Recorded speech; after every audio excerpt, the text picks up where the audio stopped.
Hola, yo soy Verónica de Chico y bueno, primero muchas gracias por venir, ha estado muy bien todo lo que habéis dicho y luego se ha sacado un tema que supongo que tú también te referías a él por el tema de las confrontaciones a veces entre las feministas y las ecologistas y tal, es el tema de los cuidados. Y entonces Alicia ha dicho en su charla que había que enseñar la ética de los cuidados a los varones y a todos los seres humanos en general. Pues bueno, yo creo que hay muchísimos de los hombres, y la mayoría de las mujeres ya la tienen aprendida. Lo que no saben lo que es, o sea, no es que la tengan aprendida, es que la tienen aprendida y además hacen los tontos. La mayoría. Entonces, el tema de la revalorización de los cuidados, has hablado también de cuando hemos un hospital público, y todas estas cosas, y entonces el tema de la revalorización de los cuidados me parece un asunto fundamental. Supongo que todas has tenido una serie de confrontaciones con respecto a esto, por lo que significa el encasillamiento de las mujeres en los asuntos de cuidados, ¿no? Pero yo pienso que conquistar cualquier asunto en lo que el reconocimiento se refiere tiene que dar valor a aquellos asuntos importantes, necesarios para el mantenimiento de la vida que no tienen valor monetario. Es decir, yo creo que tendríamos que empezar a pensar cómo dar valor a toda esa serie de cosas que no se pueden poner de una forma monetaria, tanto en temas ecologistas, como si que, por ejemplo, nos dan un servicio gratuito, nos dan un servicio que no tiene un valor económico, tanto los cuidados que la mujer se nos han tenido nunca un valor económico. Entonces yo pienso que eso es un punto fundamental, hay que intentar buscar las fórmulas a través de las cuales se le puede dar un valor y por lo tanto conquistar a través de ellas y ver que eso es necesario, que tiene un valor y que es positivo, sobre todo, y hay que buscar la forma de cómo conseguir eso sin que encasillen a las mujeres en esas tareas de nuevo como se está intentando hacer ahora, además desde el poder directo de argumentos como nos hablabas tú de colores. Entonces, bueno, yo no sé, a mí me gustaría preguntar si de algunos debates que se hayan tenido, si algunos debates que se han tenido o de algunas ideas que hayan surgido, escribiendo, lo que sea, se ha tenido en cuenta cómo tratar este tema fuera de ya sean los PIB verdes o cualquier tipo de medidas así. Entonces sí que me gustaría saber si ya se está tratando de eso.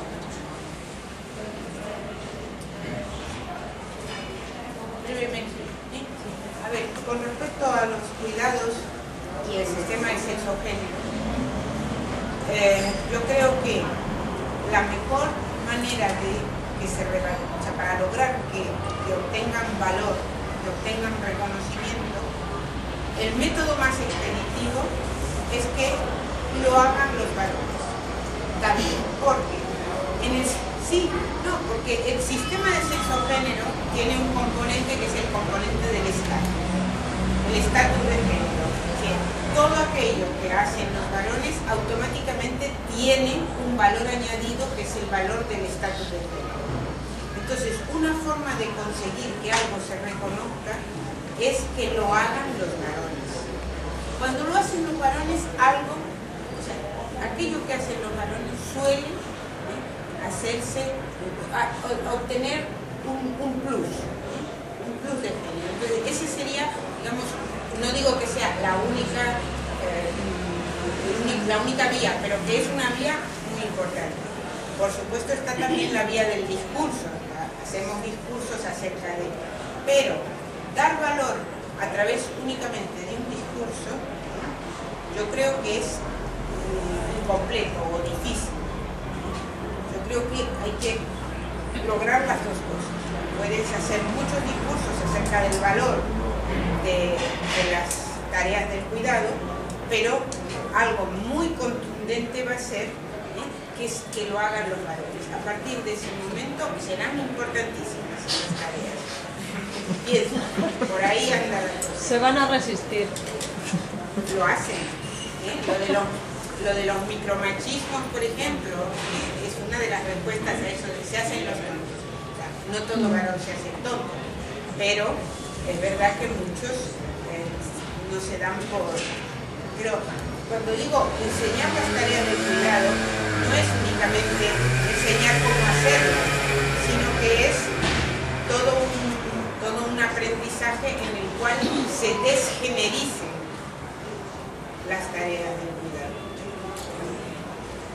Yo, a este respecto, sí nosotras seríamos, bueno, somos partidarias de abordar el tema del cuidado mediante una socialización, es decir, el Estado tiene que ocuparse de una serie de tareas y un reparto familiar, hay que repartirlo entre varones y mujeres en igualdad. Esto, como ha dicho Alicia, nosotras pensamos que el simple hecho de voluntaristamente decir que el cuidado es algo, bueno, intentar revalorizar esta tarea sin una práctica política que lo acompañe, bien, nos puede dejar algunas mujeres más contentas, pero es una vieja táctica para que todo siga igual, ¿no? En ese sentido, políticamente, por ejemplo, este sector, digamos, ecofeminista, estaríamos en contra de todo lo que supongan ayudas, más ayudas a la maternidad, sin tener siempre en cuenta, sin meter en estas ayudas dónde quedan los varones, por ejemplo, dónde quedan las empresas, dónde queda el Estado, es decir, más guarderías, por ejemplo, eso es mucho más efectivo, más guarderías y más baratas, es mucho más efectivo que, por ejemplo, aumentar más el permiso de maternidad, que lo único que va a hacer es que los empresarios no contraten a las mujeres, luego a la larga va a tener un impacto muy negativo en la contratación de las mujeres, etcétera, por ejemplo, ¿no? Es un ejemplo simplemente. Y simplemente llamar la atención sobre, no sé si ayer salió más guarderías o más residencias de ancianos, etcétera, amén de políticas para redistribuir, digamos, familiarmente estas cargas, ¿no? Enseñanza, etcétera. Pero ayer salió, que me hizo gracia porque en las redes sociales lo colgué y me llamó la atención la reacción. Una organización que yo no había oído, que se llama The Family Watch, o sea, una organización que se supone algo de la familia, decía, no sé tampoco por qué tiene nombre en inglés, ni nada, porque no lo dejaba muy claro, será americana, decía que la ley de dependencia española, o que las leyes que tratan de cubrir ese aspecto relativo precisamente al cuidado y a la dependencia, etcétera, decía que la ley de dependencia o las leyes de dependencia eran insostenibles, ¿no? Pero también decía que la iniciativa privada, podríamos pensar, como solemos pensar, y como además suele ser verdad, pensamos mal por razón, que esto también es un intento, todas estas recortes tal, tratan de desviar esta parte, este pastel del negocio hacia la iniciativa privada, es un gran negocio, o lo será en el futuro, ¿no? Decía que la iniciativa privada tampoco puede cubrir esta parte de la dependencia porque reconocía esta organización que la mayor parte de la gente no tiene dinero para costearla. Luego la organización decía que esto tiene que volver a la familia. Pero claro, ¿qué quiere decir la familia? Obviamente las mujeres. Y sin embargo, o sea, la familia son las mujeres quienes se van a hacer cargo de las personas dependientes, como se han hecho siempre, y además por razones incluso económicas ahora mismo, etcétera. Es decir, todo confluye, van a ser las mujeres. Yo colgué esta noticia en el Facebook y dije, otra vez van a ser las mujeres, o sea, dice la familia cuando quieren decir las mujeres y tal. Inmediatamente me salieron algunos del Facebook, chicos, diciendo, no seas tan feminista, cuando dicen la familia quieren decirse de su madre. Entonces yo les mandé ¿cómo se llama? Los porcentajes reales de cuidadoras que la ley de... ¿no? O sea, los porcentajes reales de cuidadoras y de cuidadores que la ley de dependencia ya tasó, ¿no? Es un 85% de las personas que cuidan son mujeres, luego no, la familia son mujeres. Pero cómo están un poco la defensa, o sea, quiere decir cómo engañan, dicen, tiene que ocuparse la familia, no, hombre, dígalo como quiere, o sea, lo que está diciendo es que tienen que ocuparse las mujeres, ¿no? Pero bueno, dice la familia que queda más un poco política en el gobierno. Sí, bueno, yo quería decir que a estas alturas de todo este discurso a mí ya me parece francamente agotador, porque escucho claramente pues el que se resisten y todo esto. Esto estaría muy bien si fuera un partido de mujeres. Puede ser una aberración lo que estoy diciendo, pero ahora más que nunca pienso que es el momento. Cuando digo ahora puede ser de aquí 6 meses, de aquí 1 año, porque los entresijos del funcionamiento de todo lo demás ya hemos visto cómo va. Entonces, si alguna persona de aquí quiere seguir insistiendo, yo pienso que esto es un trabajo agotador. La otra manera, por lo menos no se sabe, sería algo nuevo. Y no solamente en ecología, en sistema laboral, en economía, en todo lo que afecta a las mujeres de todas las clases sociales, incluso las analfabetas.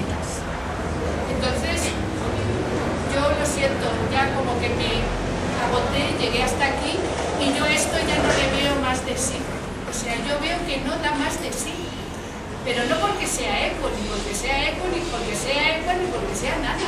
O sea, eso de que tiene más entidad que el varón porque hace las cosas que las mujeres, ¿pero esto qué es? O sea, tiene más entidad si después de estar forzando el hombre lo hace, ¿no? Es eso lo que estabas diciendo, ¿no? Tiene más entidad si lo hace el hombre. No sé, o sea, yo pienso que ahora más que nunca y en los países como Egipto, donde las mujeres se han movido, no estamos en Suecia, no estamos en Noruega, allí es otra situación, estamos aquí y ahora. Entonces, pues yo creo, creería en un partido de las mujeres integrado por mujeres. Creo que no es nada nuevo, lo del partido de las mujeres ya ha existido. Ya, lo que pasa es que hablo de Ya no sería algo nuevo, yo creo que esa iniciativa ya se ha tenido. Yo creo que lo que decía no es que lo que los hombres hagan tiene más entidad, sino que se valora la valoración de la Entonces, bueno, en el momento que se constituye o se constituiría un partido de las mujeres, cualquier necesidad malograda de las mujeres tendría entidad propia y no sería en la economía solamente. Porque hay mujeres que han estudiado economía, etcétera, etcétera, etcétera. Bueno, primero o sea, entiendo tu cansancio, es el de todas las feministas, ¿no? Es más antiguo, eso sí que es antiguo, el cansancio que tenemos de estar luchando constantemente, no solo en partidos, asociaciones, en fin, en puestos de empresas, etcétera, ¿no? Bueno, ser feminista es bastante agotador, pero ahí seguimos.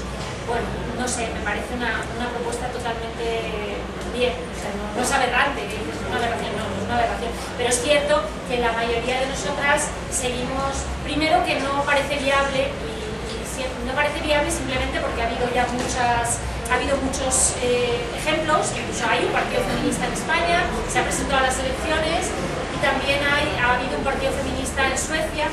No he dicho partido feminista, he dicho partido de las mujeres. Bueno, es que para mí eso sería fundamental, sería un partido de las feminista. mujeres con mujeres. Ya, bueno, pero para mí si no fuera feminista tampoco tendría sentido, ¿eh? O sea, mujeres si no fueran feministas tampoco tendría ningún sentido. Pero bueno, que en fin, que es tu opinión, que me parece bien, que ya han existido. Tendría que hacer mucha pedagogía antes, pero bueno, eso sería ya porque ha existido y que no parece que tenga. Nosotras creo que más bien apostamos por seguir trabajando en bueno, por lo menos esto tampoco es un partido, esta vez que surge ahora, ¿no? Es simplemente un punto de encuentro y de creación de conciencia crítica respecto a ese ecofeminismo, puesto que, y de trabajo respecto al feminismo, al ecologismo y al político y al feminismo. No es nuestra intención desde aquí hacer un partido en este momento. Inés.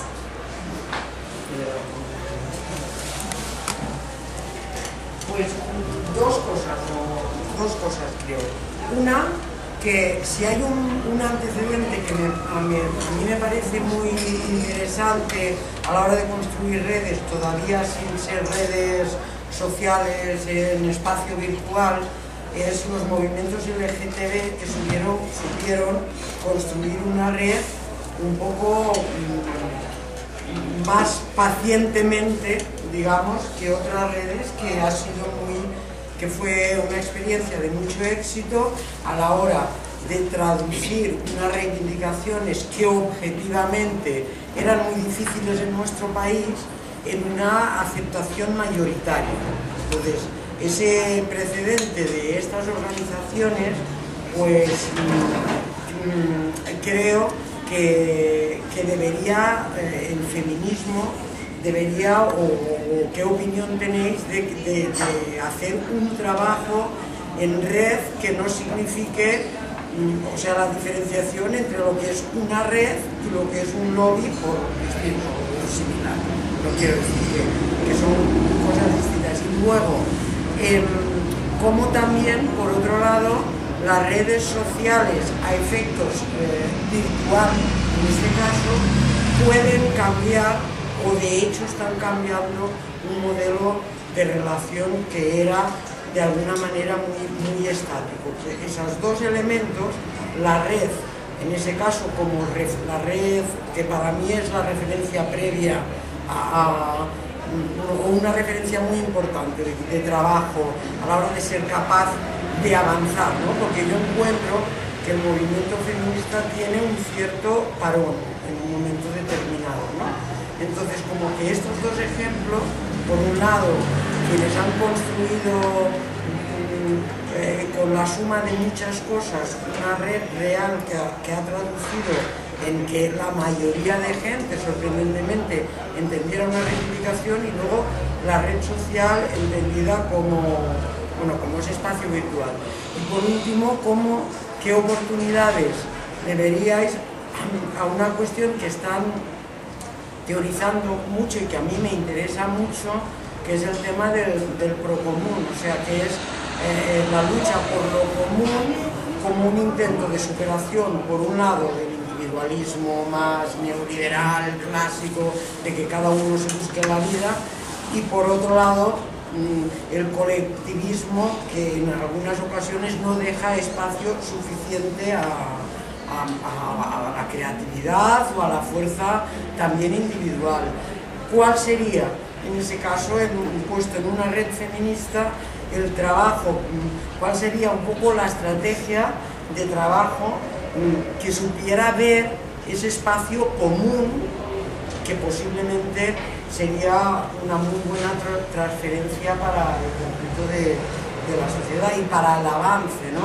Luego, solo una cosa, que la ecología política no es central, es decir, que no es pintar de verde, no es que haya mujeres economistas, ecologistas, que no es como pintar de verde una idea, es el único, para mí en este momento, es la única capacidad de transformación y de cambio real, porque habla de un sistema productivo que a las mujeres no sería más favorable, que habla de un consumismo, que habla un poco de un caos como en el que estamos viviendo, es decir, que la ecología política es el elemento liberador y transformador ante este caos, ¿entiendes?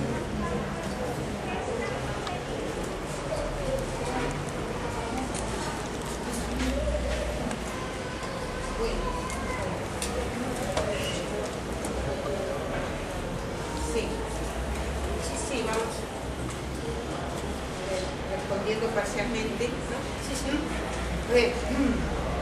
Sobre las redes sociales, desde luego estoy totalmente de acuerdo en que se trata de un activismo importantísimo, ¿no? El ciberactivismo, y el ecofeminismo es un ciberactivismo. En ese sentido, el ecofeminismo puede decirse que no es antitecnología, ¿sí? Porque asume la tecnología como uno de sus medios. Con respecto al procomún y las posibles alianzas y las posibles redes, yo creo que un ecofeminismo no esencialista puede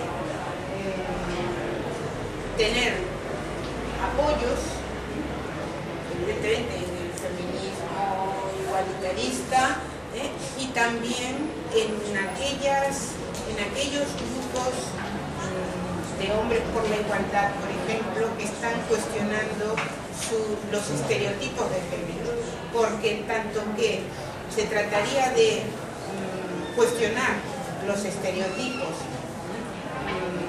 que ya no son adaptativos, digamos, y que son perjudiciales, pues ahí habría una gran tarea, desde luego, por parte de esos grupos. Bien, eso es lo que se...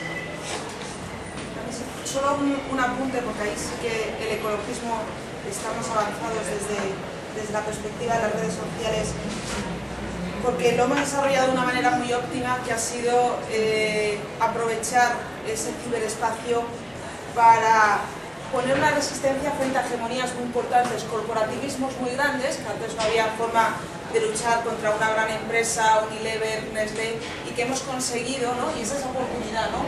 De cómo hemos conseguido desde partes muy pequeñas conseguir unas políticas con un determinado impacto sobre el medio ambiente, pues ha conseguido. Y es una de las cosas que el ecologismo puede, porque sí que lleva muchos años de bagaje, puede ofrecer al ecofeminismo, por supuesto, y a la ecología política también. Hemos conseguido.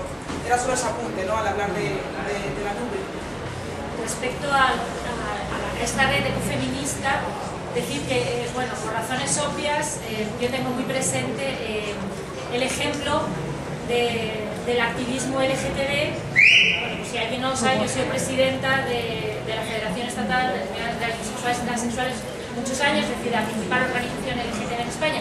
Por razones obvias, yo tengo muy presente ese éxito, que realmente es un éxito, bueno, a tener muy en cuenta, ¿no? Y cómo hemos trabajado y he estado desde la creación de la federación hasta la constitución del matrimonio, la ley de identidad transexual, etc., ¿no? Entonces sí que creo que es un ejemplo de éxito y bueno, intentaremos en la medida de lo posible apoyarnos en otros modelos exitosos, puesto que la red nace un poco con ese objetivo de crear conciencia ecofeminista, ¿no? Y de convertirnos en la interlocución ecofeminista de un determinado tipo de ecofeminismo en el que nosotras creemos.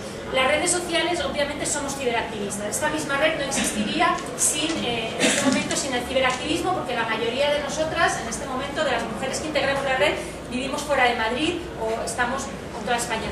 La red, el ciberactivismo, y lo ha dicho Pilar, para el ecologismo y también para el movimiento LGTB, lo que nos ha permitido es... nos ha dado conciencia y nos ha permitido hacer que mucha parte del feminismo, a veces de los partidos en ese sentido, no se han incorporado plenamente, o del activismo social a veces no se ha incorporado plenamente, ¿no?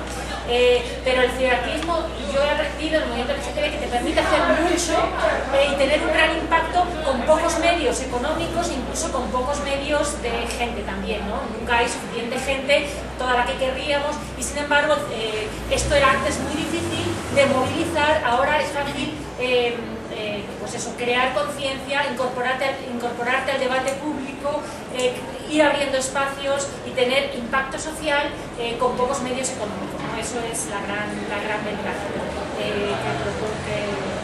Y respecto a lo que decías del ecologismo político, hombre, nosotras como ecologistas que somos, además de feministas, estamos totalmente de acuerdo contigo en que no es teñir de verde la política, o sea que el ecologismo político no es teñir de verde, o sea, lo sabemos de sobra, y que es para nosotras también la única o una alternativa transformadora y liberadora, pero también sabemos por nuestra experiencia como feministas que en tantas batallas perdidas que hemos librado las mujeres históricamente y que seguimos librando, o no perdidas, pero que todavía seguimos obligadas a librar cotidianamente, que estas alternativas liberadoras y transformadoras muchas veces lo son o pretenden serlo, no liberando a las mujeres de la misma manera y no incorporando a las mujeres de la manera en igualdad, ¿no? De la manera en que las mujeres exigimos incorporarnos a ese proyecto o como consideramos que un proyecto tiene que ser transformador también de la realidad o del sistema de sexo-género, ¿no? Si no hay una transformación liberadora y transformadora del sistema del orden de género, como lo llama Connell, pues realmente para nosotras pues nos sirve relativamente. Creemos que simplemente somos ecofeministas porque creemos que ambas perspectivas tienen que ir unidas, y si no, a nosotras no nos valdría, ¿no? Y tenemos ejemplos históricos pues muy numerosos de las veces que nos hemos embarcado en batallas que luego hemos perdido, ¿no? Que nos han dejado de lado.